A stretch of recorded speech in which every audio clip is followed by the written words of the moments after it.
Have you ever held a key that could change everything you know about yourself? A key that reveals secrets you were never meant to see. Tonight, we uncover the shocking truth behind the golden key, a mystery so powerful, it can unravel the mind and expose the deepest fears. What happens when curiosity meets something far beyond human understanding? Stay with me, because once you see what James discovered, your perception of reality may never be the same. The secret of the golden key. The night was unusually silent. Rain tapped lightly against the old window pane. James clutched a small, golden key in his hand. Its surface shimmered under the flickering candlelight. The key had arrived in a mysterious envelope. No sender, no note, only the key. A chill ran down his spine as he turned it over. The metal felt unnaturally warm, almost alive. He followed a strange impulse. The key guided him to the basement door. Cobwebs hung thick in the corners. The air smelled damp and earthy, like buried secrets. His fingers trembled as he slid the key into the lock. A soft click echoed through the darkness. The door creaked open, revealing a narrow staircase. Each step groaned beneath his weight. The basement was pitch black. Shadows twisted unnaturally along the walls. Something shifted in the darkness, just beyond his vision. James's heart pounded like a drum in his chest. A cold wind brushed against his neck. He shivered and took a step forward. The golden key pulsed faintly in his hand. It felt almost alive. A faint whisper reached his ears. He could not understand the words. The sounds seemed to come from every direction at once. The shadows around him began to move. James froze. A figure emerged from the darkness. Its face was hidden beneath a hood, but its eyes glowed faintly golden. The whisper became a harsh, commanding voice. "Why have you come?" it asked. The air grew thick and suffocating. James felt as if invisible hands pressed against his chest. The golden key burned like fire in his palm. He tried to speak, but no words came.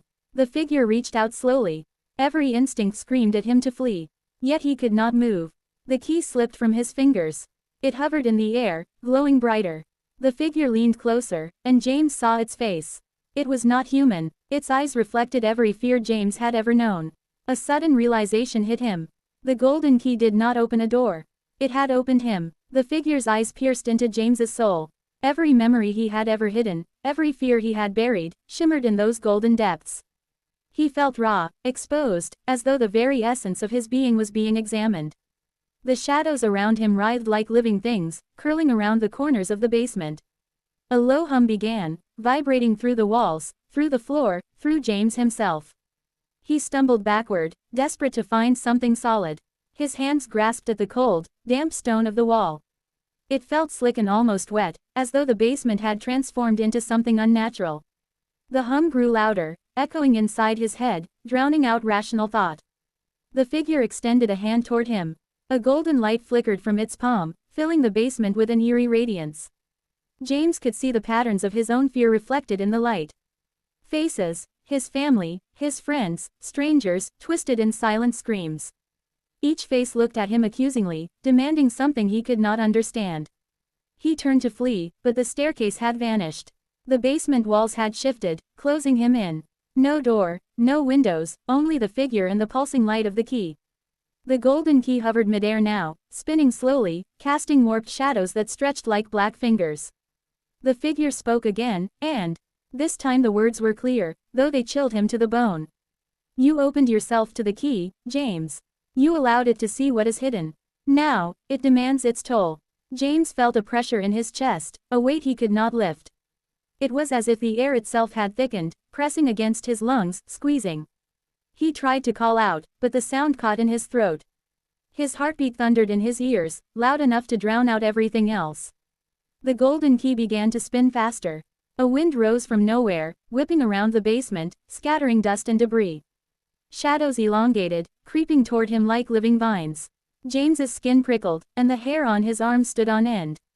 He felt eyes, dozens of them, invisible yet aware, watching him.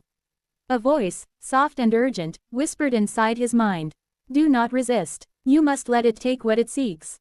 He tried to pull away, to resist, but his body no longer obeyed.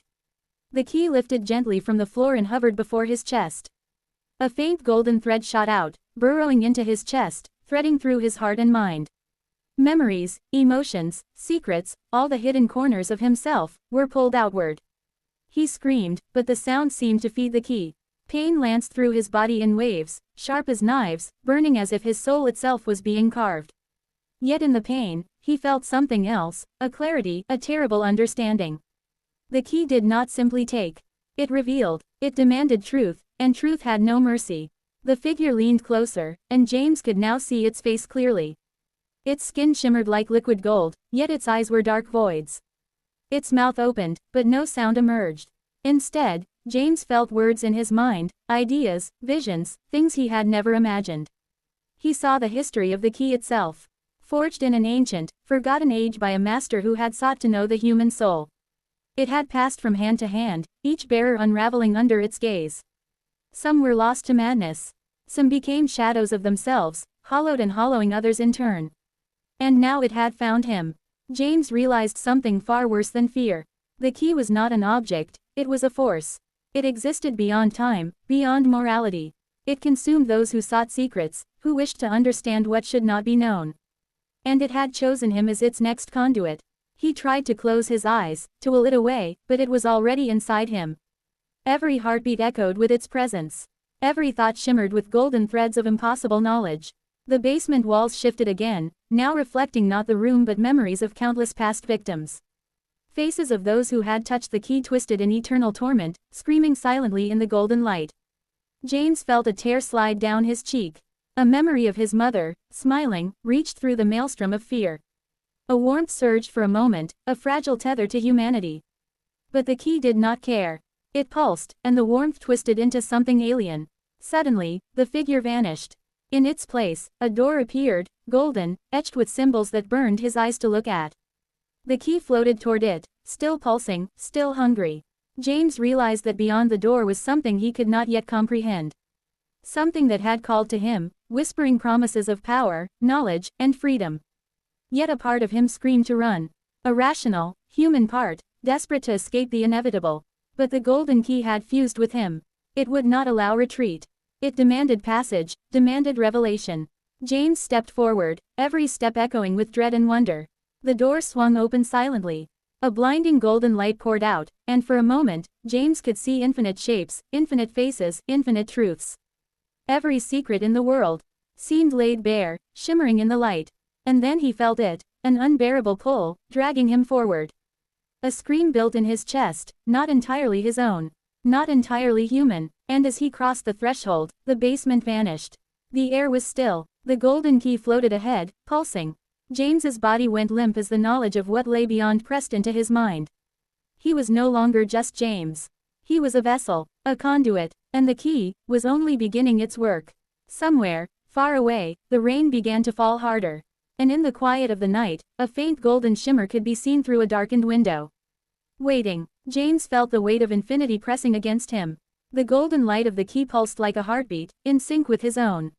He realized he could not fight it, yet he did not need to. There was a rhythm to it, a strange balance between fear and understanding. The endless visions slowed. Faces, memories, and truths began to blur, folding into a single moment of clarity. He saw himself, not as a vessel, not as prey, but as a witness. The key did not destroy, it revealed. It offered knowledge, but demanded responsibility. The golden door before him shimmered one last time. James felt a pull, not of compulsion, but of choice. He could step through, surrendering to the key entirely, or he could return. A deep, calm certainty settled in him. He understood that some truths were not meant to be held, only glimpsed. With a slow exhale, he stepped back. The key floated for a heartbeat, then descended into his hand. Its warmth faded to a gentle glow, like sunlight on a quiet morning. The golden door dissolved into nothingness, leaving the basement in dim, familiar shadows. James sank to the cold stone floor, heart still racing. He felt the key's presence, but it was no longer a force of terror. It was a reminder, of knowledge, of choice, of restraint. He placed the key in a small wooden box, locking it with a sigh. Not hidden forever, but respected. The shadows seemed to settle, the hum in the walls fading. The basement was silent once more, yet James knew it was never quite the same. He rose slowly, brushing dust from his clothes. Outside, the first light of dawn touched the world, soft and golden. James left the basement, the key secure in its box. He did not fully understand what he had seen, but he had survived it. And survival, he realized, was sometimes the greatest wisdom of all. The secret of the golden key was not in unlocking doors. It was in knowing when to leave them closed. As he stepped into the morning, a faint glimmer caught his eye. The key pulsed once, softly, like a heartbeat. Then it was still, and for the first time that night, James felt peace.